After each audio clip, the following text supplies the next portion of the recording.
लगातार उसकी पोल खोलते रहे। इसी के कारण विधायक जी ने मेरे को मानहानि का 1 करोड़ का नोटिस भेजा। विधायक जी ने कहा कि मेरी मान की हानि मनोज राठी ने करी है और 1 करोड़ का नोटिस भेज दिया। चलो कोई बात नहीं, मेरे को तो भेज दिया, लेकिन उसने मेरे साथ साथ मीडिया को भी दबाने की कोशिश करी है। देखो बहुत बड़ी बात है, मैं तो बीजेपी पार्टी की बात मानता हूँ, ये मीडिया को बहुत ज़्यादा दबाने की कोशिश करती है। मीडिया को दबाने के लिए उसने एक मीडिया चैनल को भी, निजी चैनल को भी 1 करोड़ का नोटिस भेज दिया, ताकि मनोज की आवाज़ को कोई भी मीडिया कर्मी न उठाए। मीडिया में भय पैदा हो जाए कि जो भी मनोज राठी की बात को उठाएगा उसको 1 करोड़ का नोटिस मिलेगा। उसने ये एक संदेश दिया। तो देखो ये बीजेपी की ही नीति है, ऐसी है, वो बीजेपी की नीति को आगे बढ़ाने लग रहा है। और वो नेता जो है उसने 700 कांड करे हैं जी, 700 कांड। वो सीपीएस रहा है 5 साल, बहुत कांड करे हैं उसने, काफ़ी सरकारी जमीनें लूटी हैं। मेम का बाग जिसने खुद एक्सेप्ट करा है कि उसने वो लूटा है।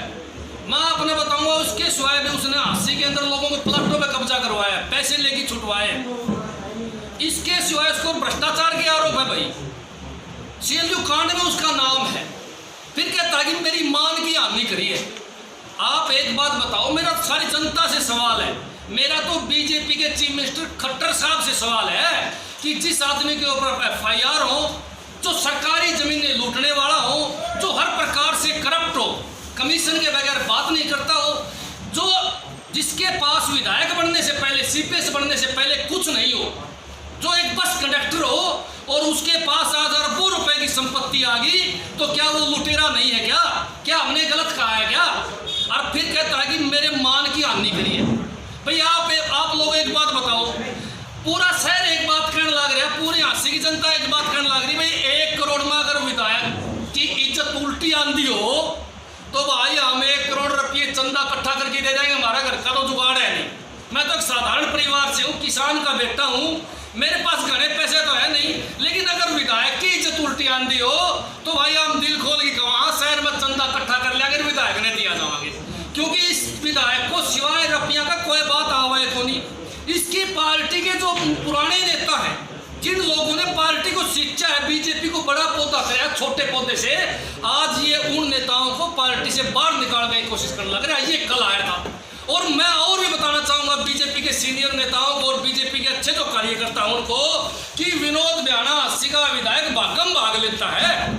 इनको मौका मिला तो आज ये बीजेपी में है और कुछ दिन बाद में केवरा भाई कौन सी पार्टी में जाओगा। इसने तो जो भी पार्टी सत्ता में आती हो उसमें जाओ जी।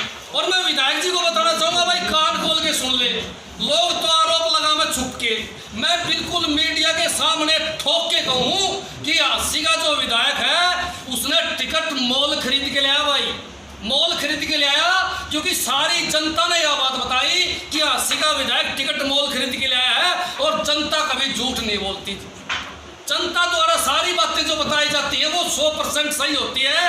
आपने कौन बनेगा करोड़पति देखा होगा, उसमें जनता को जो ऑप्शन दिया, जनता ने जो बताया वो ही सही सवाल पाया, उसी के आधार पर पूरी झांसी की जनता कहने लग रही है 20 करोड़ रुपये दिए इसने। जो टिकट मोल खरीद के लाया उसका क्या भरोसा है कि वो बीजेपी में रहेगा। लेकिन उससे पहले बीजेपी के जो अच्छे कार्यकर्ता हैं, जो ईमानदार नेता हैं, उनको पहले बाहर करेगा यो, और फिर आप बात जाएगा। मेरी गारंटी है जी, आज बताऊं मैं, 6 महीने जिस दिन इलेक्शन के रह जाएंगे ये कांग्रेस में बात जाएगा। इसके पुराने यार बैठे हुए हैं, और माल भी कांग्रेस वालों ने इतना ही बहुत कमवाया भाई साहब। सीधी बात है, मेम के बाग जो इसने लूटते हैं, सरकारी प्रॉपर्टी जो लूटती है, उस समय कांग्रेस में इसकी बहुत चाल्या करती तो उसका मतलब खूब मार खाया करता। मैं तो बीजेपी के जो बड़े नेता बैठे हैं ना, खट्टर साहब जैसे, हमारे अनिल विज ईमानदार नेता, बताऊं भाई, हमने ईमानदारी का तब बेरा पटेगा कि इस 80 के लुटेरे विधायक को मार नहीं लूटने देगा, इस 80 को नहीं लूटने देगा, तब हमें उनकी ईमानदारी का पता चलेगा कि बीजेपी की वो नेता ईमानदार है। नहीं तो भाई ऐसे है, कांग्रेस के नेताओं ने खूब अपने राज में मार लुटवाया, तो हम मानांगे बीजेपी के सीनियर नेता ही चाहे मार लूटना। अब एक बात बताओ, एक गौशाला बनाई है जी, सीएम साहब ने नियम बना रखे, कानून बना रखे डेली शहर से बाहर, और विधायक जी ने गौशाला बिल्कुल शहर के बीच में बना दी। और हमने विधायक जी को समझाया कि यहाँ गौशाला मत बनाओ, 80 बाईपास पर गौशाला पड़ी है बाबा जगन्नाथपुरी की, उसको बनाओ जी। लेकिन विधायक जी मानने को नहीं, जिद के अंदर बीच में बनाई। इसके पीछे जो मेरे नोटिस भेज रखा है, उसने लिख रखा है, आरोप लगा रखा है कि मैंने झूठी बात कही है। लेकिन मैं एक बार फिर उसी बात को दोहराता हूँ कि जो वो जमीन है वो 500 करोड़ की जमीन है, और कहीं ना कहीं विधायक की उस पर कब्जा करने की नजर है भाई साहब है। और पूरे शहर को पता है यह बात है कि विधायक जो है इस जमीन पर कब्जा करे। हम हांसी की जनता की आवाज है जी, अकेला मनोज राठी नहीं है जी, पूरी हांसी की जनता की यही इच्छा है कि ये गौशाला जो है ये शहर से तुरंत बाहर हो। जो सरकारी जमीन पर अवैध कब्जा कर रखा है उसको तुरंत छोड़ा जाए। मैंने हिसार डीसी को भी इस बात की शिकायत दी थी, तो डीसी मैडम ने मेरे को बताया था कि मेरी नॉलेज में नहीं। हांसी का एसडीएम वहां उद्घाटन करने लग रहा है। कहीं ना कहीं हांसी का पूरा प्रशासन, चाहे वो एसडीएम हो, चाहे पुलिस हो, चाहे हांसी का एसपी हो, पूर्ण रूप से विधायक के दबाव में काम करने लग रहे हैं। विधायक के भाई और भतीजे सरेआम हांसी में गुंडागर्दी करते हैं, सरेआम कमजोर लोगों को टारगेट किया जाता है और मीडिया को दबाने का काम किया जाता है। पूरे शहर को पता है, पूरी जनता को पता है कि हांसी का विधायक तानाशाह है, क्योंकि पिछले 5 साल जो इन्होंने निकाले जब सीपीएस था तो इसके कारण कई लोगों ने आत्महत्या करी भाई साहब। इसने खूब मार लूटा, जिसको चाहा उसको मारा और जिसको चाहा उसको छोड़ा। आज भी हांसी की जनता में दहशत है इस बात की। और एक बात तो मैं बताना चाहूंगा, आपने दोबारा तो सूत बैठे नहीं, बाकी आपने कुछ पूछना हो।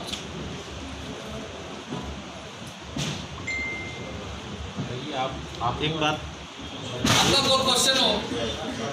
देखो हमारा तो सीधी सीधी बात है जी, आम तो देखो मन तो डरते नहीं, ज्यादा विधायक हमने मरवा सकता है, इससे फालतू तो कुछ कर कौन सके, क्योंकि हांसी का विधायक बदमाश है जी, बाहुबली है। लेकिन देखो किसी न किसी ने तो त्याग करना पड़ेगा ही, किसी न किसी ने तो आगे आना पड़ेगा। नहीं तो अगर आगे नहीं आए तो भाई गारंटेड बात है भाई सारी हांसी ने मेरा भाई लुटेरा है, भगवान कसम छोटेगा नहीं, हांसी ने बेची खा जाएगा। सच्ची बात है, जब मैं 100 की 100 दिल से बोलना भाई बिल्कुल है। तो सर आपके भाई से नोटिस है तो क्या जवाब दिया आपने? जवाब देवांगे जी, ठोक के देवांगे। उसका जवाब ये देवांगे कि जिसका मान ही नहीं उसकी आदमी कैसे भाई FIR पड़ी है उसके खिलाफ है, हमारे पास सारे सबूत है। हर बात सुन लो जी, ठोक के जवाब देवांगे, ठोक के उसके साथ लड़ाई लड़ेंगे, चाहे वो हमें 100 करोड़ का नोटिस भेज दे, किसी बात का डर नहीं है जी। चाहे वो हमें जेल में गिरवा दे तो भी नहीं डरेंगे जी, उसकी पोल खोलते रहेंगे और उसको हांसी को लूटने नहीं देंगे जी। हमने देखो विधायक से कोई द्वेष नहीं है, लेकिन उसके कार्यों से द्वेष है भाई साहब। वो जिस दिन से बना है कमीशन खोरी बढ़ रही है। अरे 1 करोड़ हांसी का करोड़ में शुरू हुआ और वो 8 करोड़ तक पहुंच गया। आप हांसी के डिवाइडर देखो, आप हांसी के जाके तो देखो कितना बड़ा घपला है। आप एक बात बताओ जी, मुखिया बिना गलत काम होया करेंगे? अरे घर का मुखिया गलत काम करेगा जैसे बाकी गलत काम करेंगे ना। हांसी का मुखिया जो है वो गलत काम करे, वो कमीशन लेता है जी। और मैं तो जमा सीधम सीधा आरोप लगाऊं कि हांसी के विधायक के अंडर में पूरा प्रशासन है, और कहाँ अपने खट्टर साहब है ना, तहसीलों में ढूंढता अंडे घपला, रजिस्ट्रियों में घपला ढूंढता अंडे खट्टर साहब है। खट्टर साहब को बताना चाहूंगा कि हरियाणा में सबसे बड़ा रजिस्ट्री में घोटाला कराया है तो हांसी के विधायक ने कराया भाई साहब। अरे करोड़ों रुपए की जमीन है, मेम का बाग है, हजारों रुपए गज में कोड़ियों का भाव में रजिस्ट्री करा रखी है भाई साहब। और भी कई प्रकार के, और बात सुन लो, तहसील का मंत्री भी ले हुआ है हांसी का विधायक, सारी दुनिया ने मेरा इस बात का। तो हम खट्टर साहब से हमारा पहला सवाल ये है कि आपने तहसीलदार तो भीतर ठोक दिए और बागड़ मिला ने भीतर ठोकेगा तन। तो ये सफेद पोस्ट जो है, जो बीजेपी में सरकार आने से पहले कुछ नहीं थे और आज ये हजारों करोड़ के मालिक हैं, वो कड़ाता आया खट्टर साहब ने या डिप्टी सीएम ने, इसका तो जिक्र को नहीं करा जी अपनी वार्ता में। बोला जी हम घोटाला पकड़ने लाग रहे हैं। अरे घोटाला करके 5 साल में के घने विधायक अरब खरबपति हो गए, उनकी जांच भी कराओ भाई, और हांसी आएगी सब तक पहले कराओ फिर तो मानना।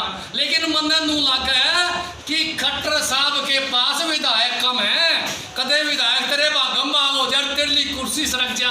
मेरे तो खट्टर ताऊ से अपील है, ताऊ जानी उम्र है और आखिरी तेरा ट्रम है, काटते रहोगे, 5-4 दौड़ पोसने भीतर ठोक दे, भगवान कसम खट्टर साहब का पूरी दुनिया में नाम हो जाएगा जी। सर एक सवाल है, जब कोई पार्टी किसी भी नेता को कोई पद सौंपती है तो साथ ही साथ उसको एक जिम्मेवारियां भी मिलती हैं। तो जो आपने अपने बयान में शब्दों का इस्तेमाल किया, तो उन शब्दों को लेकर आप कुछ कहना चाहेंगे कि आपने उन शब्दों को जो इस्तेमाल किया उससे आपकी पार्टी की गरिमा पर भी कोई फर्क पड़ेगा उसका? ऐसे अजीब बात सुन लो, हम एक मजदूर और किसान के बेटे हैं भाई साहब।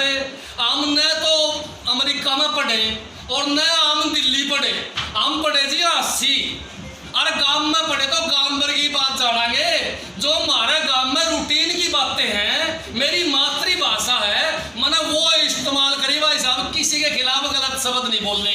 और हमारी पार्टी को इस बात का गर्व है कि एकली हमारी पार्टी तो इसी है जो अपनी हरियाणवी भाषा को आगे बढ़ाने लग रहे हैं। बाकी बीजेपी वाले तो खाली बात करे हैं, बोल रहे तो अंग्रेजी में सारे, क्योंकि अड़के कोई तो बोला जी यो अमेरिका का पढ़ के आ रहा है, कोई बोला जी उड़ा ट्रेनिंग लेके आ रहा है। हमने तो भाई ट्रेनिंग भी खेत में ली है, इसलिए जो बात है वो सीधम सीधी है। और सीधी बात जो है, मैं तो खट्टर साहब को बताना चाहूंगा सीधी बात, भाई आप सीधी सीधी सुनो और सीधा सीधा फैसला कर दो।